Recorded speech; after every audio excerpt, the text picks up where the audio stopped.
Hello everyone, welcome to VR educators. మనం ఈ వీడియోలో జాతీయ మహిళా commission, national commission for women అనే టాపిక్ని నేర్చుకుందాం. మనం ఈ జాతీయ మహిళా కమిషన్ గురించి నేర్చుకునేటప్పుడు ముఖ్యంగా ఈ జాతీయ మహిళా కమిషన్ అనేది రాజ్యాంగబద్ధ సంస్థనా లేదంటే చట్టబద్ధమైన సంస్థనా? ఒకవేళ రాజ్యాంగబద్ధమైన సంస్థ అయితే ఇది ఏ ఆర్టికల్లో పొందుపరచబడింది, లేదంటే ఇది చట్టబద్ధమైనటువంటి సంస్థ అయితే ఏ చట్టం ద్వారా ఈ జాతీయ మహిళా కమిషన్ ఏర్పాటు చేశారు?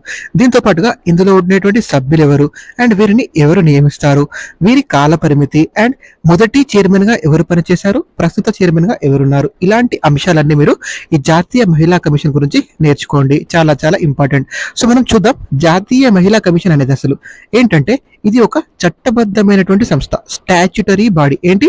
చట్టబద్ధమైన సంస్థ. ఏ చట్టం ద్వారా దీన్ని చేశారు? దీన్ని జాతీయ మహిళా కమిషన్ చట్టం 1990, the national commission for women NCW act 1990 ద్వారా ఈ జాతీయ మహిళా కమిషన్ను మనం 1992 జనవరి 31న ఏర్పాటు చేసుకున్నాం. ఎప్పుడండి? 1992 జనవరి 31న. మనకు ఈ చట్టం ఏ సంవత్సరంలో వచ్చిందో చాలా చాలా ఇంపార్టెంట్. దానితో పాటు ఈ జాతీయ మహిళా కమిషన్ ఏ సంవత్సరంలో ఏర్పాటైందో కూడా చాలా చాలా ఇంపార్టెంట్. చట్టం వచ్చేసి 1990, సింపుల్ గా NCW యాక్ట్ అంటారు. National commission for women act 1990 ద్వారా 1992లో మనకి జాతీయ మహిళా కమిషన్ ఏర్పాటు చేయడం జరిగింది. సో ఇందులో ఈ కమిషన్ లో ఎంతమంది సభ్యులు ఉంటారో చూద్దాం. ఈ కమిషన్ లో ఒక చైర్మన్, మహిళా సభ్యురాలు ఒక చైర్మన్, దాంతో పాటుగా 5 సభ్యులు ఉంటారు. 1+5. ఖచ్చితంగా ఈ సభ్యుల్లో ఒకరు ఎస్సీ సామాజిక వర్గానికి చెందిన వారే ఉండాలి, షెడ్యూల్డ్ క్యాస్ట్ కి చెందిన వాళ్ళే ఉండాలి. అదేవిధంగా మరొకరు ఎస్టీ సామాజిక వర్గం, షెడ్యూల్డ్ తెగల వారికి సంబంధించిన వారు ఉండాలి. సభ్యుల్లో ఒకరు ఎస్సీ వారు ఉండాలి, ఒకరు ఎస్టీ వారు ఉండాలి. ఒక పురుష అభ్యర్థిని కూడా, ఒక పురుషుని కూడా ఈ జాతీయ మహిళా కమిషన్ సభ్యులలో మనం తీసుకురావడానికి అవకాశం ఉంది. సో ముఖ్యంగా వీరిని ఎలా ఎంపిక చేస్తారంటే, ముఖ్యంగా విద్యారంగంలో కానీ, ఆరోగ్య రంగంలో కానీ, లేదంటే సంక్షేమ రంగాల్లో అనుభవం ఉన్న వారిని సాధారణంగా ఈ మహిళా కమిషన్ లో సభ్యులుగా నియమిస్తారు. సో వీరి పదవీ కాలం ఎన్ని సంవత్సరాలు? వీరి పదవీ కాలం ఎన్ని సంవత్సరాలు అంటే వీరి టెన్యూర్ వచ్చేసి 3 సంవత్సరాలు. 3 సంవత్సరాల పాటు వీరు కొనసాగుతారు. అలాగే మనకి ఇందులో ఒక మెంబర్ సెక్రటరీ కూడా ఉంటారు. ఎంతమంది అండి? ఒక మెంబర్ సెక్రటరీ కూడా ఈ జాతీయ మహిళా కమిషన్ కి ఉండడం జరుగుతుంది. చాలా చాలా ఇంపార్టెంట్, గుర్తుపెట్టుకోండి. మనకి ఈ జాతీయ మహిళా కమిషన్ కి సంబంధించి ఒక చైర్మన్, 5 సభ్యులు ఉంటారు. అందులో ఖచ్చితంగా ఒక ఎస్సీ, ఒక ఎస్టీ సభ్యుడు ఉండాలి. అండ్ వీలైతే పురుష అభ్యర్థిని కూడా ఇందులోకి తీసుకోవచ్చు. వీరి పదవీ కాలం వచ్చేసి 3 సంవత్సరాలు. వెరీ వెరీ ఇంపార్టెంట్, గుర్తుపెట్టుకోండి. అయితే వీరిని ఎవరు నియమిస్తారు? ఈ మహిళా కమిషన్ సభ్యులను, చైర్మన్ ను నియమించేది కేంద్ర ప్రభుత్వం. ఎవరండి? కేంద్ర ప్రభుత్వం ఈ జాతీయ మహిళా కమిషన్ చైర్మన్ ను, సభ్యులను నియమిస్తుంది. సో ఈ జాతీయ మహిళా కమిషన్ యొక్క విధులు ఏంటో చూద్దాం మనం. ఈ జాతీయ మహిళా కమిషన్ అనేది ముఖ్యంగా మహిళల అభివృద్ధి కోసం అవసరమైనటువంటి సూచనలను ప్రభుత్వానికి అందిస్తుంది. అదేవిధంగా మహిళల కోసం అమలవుతున్నటువంటి, వారికి కల్పించినటువంటి రక్షణను ఇది పరిశీలిస్తుంది. ఏం చేస్తుందండి? పరిశీలిస్తుంది. అదేవిధంగా మహిళా అంశాలను సమీక్షించి, మహిళలకు కేటాయించినటువంటి పథకాలను సమీక్షించి ప్రభుత్వంకి అవసరమైనటువంటి సూచనలను కూడా ఈ మహిళా కమిషన్ చేయడం జరుగుతుంది. అదేవిధంగా మహిళలకు వారి హక్కుల ఉల్లంఘన జరిగినప్పుడు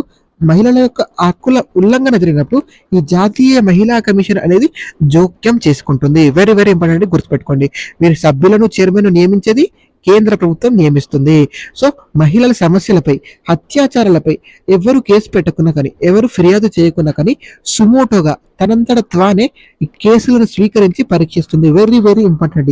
సుమోటోగా తీసుకుంటుంది జాతీయ మహిళా కమిషన్. మహిళలపై జరుగుతున్నటువంటి వివక్షను అధ్యయనం చేయడం కోసం కృషి చేసి దానికోసం తగిన చర్యలు తీసుకోవాల్సిందిగా ప్రభుత్వానికి సిఫార్సు చేస్తుంది ఈ జాతీయ మహిళా కమిషన్. సో ఈ జాతీయ మహిళా కమిషన్ కి సివిల్ కోర్టుకి ఏవైతే అధికారాలు ఉంటాయో ఆ సివిల్ కోర్టుకు ఉండే అధికారాలు ఈ జాతీయ మహిళా కమిషన్ కు ఉంటాయి. సాక్షులను విచారించడం కోసం వారిని పిలవచ్చు.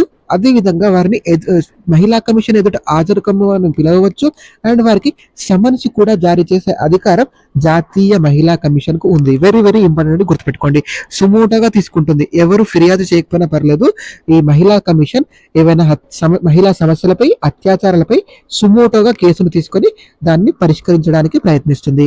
సో మనకి ఈ జాతీయ మహిళా కమిషన్ కి మొదటి చైర్మన్ గా, తొలి చైర్మన్ గా పనిచేసిన వారు ఎవరో చూద్దాం. జాతీయ మహిళా కమిషన్ తొలి చైర్మన్ గా, మొదటి చైర్మన్ గా పనిచేసింది జయంతి పట్నాయక్ గారు. వెరీ వెరీ ఇంపార్టెంట్ పర్సన్, గుర్తుపెట్టుకోండి. జయంతి పట్నాయక్ గారు సబ్జెక్ట్ టు కరెక్షన్, వీరు 2022 చివరి 2022 లాస్ట్ లో మరణించడం జరిగింది. 2022 ఆర్ఎల్స్ 2021 గుర్తుపెట్టుకోండి. ప్రస్తుత చైర్మన్ ఎవరు? ప్రస్తుత చైర్మన్ ఎవరంటే ఎన్సీడబ్ల్యూకి ప్రస్తుతం చైర్మన్ గా పనిచేస్తున్నటువంటి వ్యక్తి విజయ కిషోర్ రాహట్కర్ గారు. ఎవరండి? విజయ కిషోర్ రాహట్కర్ గారు ప్రస్తుతం ఈ ఎన్సీడబ్ల్యూ చైర్మన్ గా పనిచేస్తున్నారు. వెరీ వెరీ ఇంపార్టెంట్ గుర్తుపెట్టుకోండి. ఎన్నవ చైర్మన్ అండి? 9వ చైర్మన్ గా పనిచేస్తున్నారు. ఎన్సీడబ్ల్యూ యొక్క 9వ చైర్మన్ విజయ కిషోర్ రాహట్కర్ గారు. నేను మీకు ఇక్కడ డిస్ప్లే చేశాను చైర్మన్ల వరుస క్రమం. 9 చైర్మన్లు ఉన్నారు కాబట్టి మనకు వీటి నుండి వరుస క్రమాన్ని అడగవచ్చు అండ్ ఆరోహణ అవరోహణ క్రమాన్ని అడగవచ్చు. ఫస్ట్ నుంచి లాస్ట్ కు ఎవరున్నారో మీరు డెఫినెట్ గా గుర్తుపెట్టుకోవాలి. ఫస్ట్ ఎవరండి? జయంతి పట్నాయక్ గారు. సెకండ్ మోహిని గిరి గారు. నెక్స్ట్ విభా పార్థసారథి గారు. నెక్స్ట్ 4th చైర్మన్ గా పూర్ణిమ అద్వానీ గారు. నెక్స్ట్ 5th చైర్మన్ గా పనిచేసింది గిరిజా వ్యాస్ గారు. 6th చైర్మన్ గా మమతా శర్మ గారు పనిచేయడం జరిగింది. 7th చైర్మన్ గా లలితా కుమార మంగళం గారు పనిచేయడం జరిగింది. 8th చైర్మన్ గా రేఖా శర్మ గారు పనిచేశారు. ప్రస్తుతం 9వ చైర్మన్ గా విజయ కిషోర్ రాహట్కర్ గారు పనిచేస్తున్నారు. ఇవన్నీ కూడా చాలా చాలా ఇంపార్టెంట్ అండి. మీరు ఈ పేర్లన్నీ గుర్తుపెట్టుకోండి. కానీ లాస్ట్ 3 అయితే ఉన్నాయో మీరు 6 to 9 వరకు డెఫినెట్ గా గుర్తుపెట్టుకోవాలి. 6th చైర్మన్ ఎవరండి? మమతా శర్మ గారు. 7th లలిత కుమార మంగళం గారు. 7వ చైర్మన్ గా లలిత కుమార మంగళం గారు. 8వ చైర్మన్ గా రేఖా శర్మ గారు పనిచేశారు. 8వ చైర్మన్ గా రేఖా శర్మ గారు యాక్టింగ్ చైర్మన్ గా ఉన్నారు. అదేవిధంగా ఫుల్ టైం చైర్మన్ గా కూడా ఉన్నారు. 9వ చైర్మన్ గా ప్రస్తుతం విజయ కిషోర్ రాహట్కర్ గారు పనిచేస్తున్నారు. వెరీ వెరీ ఇంపార్టెంట్ గుర్తుపెట్టుకోండి. సో మనకి మహిళలకు సంబంధించిన కొన్ని ముఖ్యమైన చట్టాలను చూద్దాం. ఈ మహిళా కమిషన్ గురించి నేర్చుకున్నాం కదా, మహిళలకు సంబంధించిన ముఖ్యమైన చట్టాలు చూద్దాం. ఇవి చాలా చాలా important, exam point of view గుర్తుపెట్టుకోండి. ఒక 10 చట్టాలు నేను ఇక్కడ ఇవ్వడం జరిగింది. ఇంకా ఉంటాయి చట్టాలు, బట్ ఈ 10 అయితే డెఫినెట్ గా గుర్తుపెట్టుకోండి. అదేంటంటే ఫస్ట్ సతీ సహగమన నిషేధ చట్టం ఏ సంవత్సరంలో వచ్చిందండి? 1829వ సంవత్సరంలో వచ్చింది. వితంతు పునర్వివాహ చట్టం ఏ సంవత్సరంలో వచ్చిందండి? 1856వ సంవత్సరంలో వచ్చింది. శారదా చట్టం ఏ సంవత్సరంలో వచ్చిందండి? 1929వ సంవత్సరంలో వచ్చింది. మనకి నెక్స్ట్ హిందూ వివాహ చట్టం వచ్చేసి 1955వ సంవత్సరం. వెరీ వెరీ ఇంపార్టెంట్ గుర్తుపెట్టుకోండి. వరకట్న నిషేధ చట్టం, ఈ వరకట్న నిషేధ చట్టం వచ్చేసి 1961వ సంవత్సరంలో వచ్చింది. అదేవిధంగా MTPA act, medical termination of pregnancy act. ఈ యాక్ట్ వచ్చేసి 1971వ సంవత్సరంలో చేశారు. దీనికి సంబంధించిన సవరణను 2021వ సంవత్సరంలో చేయడం జరిగింది. వెరీ వెరీ ఇంపార్టెంట్ అండి. మనం ఇది ఎక్స్పెక్టెడ్ బిట్ రాబోయే ఎగ్జామ్ లో. Very very important. Up to 24 weeks, 24 వారాల వరకు అబార్షన్ అనేది ఇప్పుడు చట్టబద్ధం. అప్ టు 24 వీక్స్ గుర్తుపెట్టుకోండి. అదేవిధంగా ప్రసూతి సెలవుల చట్టం 1976, 26 వారాల వరకు ఉంటున్నాయి ఈ సెలవులు. నెక్స్ట్ గృహహింస చట్టం వచ్చేసి 2005వ సంవత్సరం గృహహింస చట్టం, డొమెస్టిక్ వైలెన్స్ యాక్ట్ అంటారు, 2005. Very very important.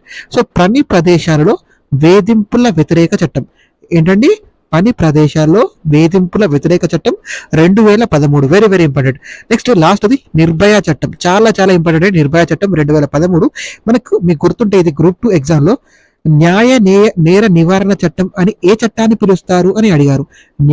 నేర నివారణ చట్టం అని నిర్భయ చట్టాన్ని పిలవడం జరుగుతుంది. Very very important. నిర్భయ చట్టం 2013. Thank you so much for watching. Please subscribe to VR educators. Thank you everyone.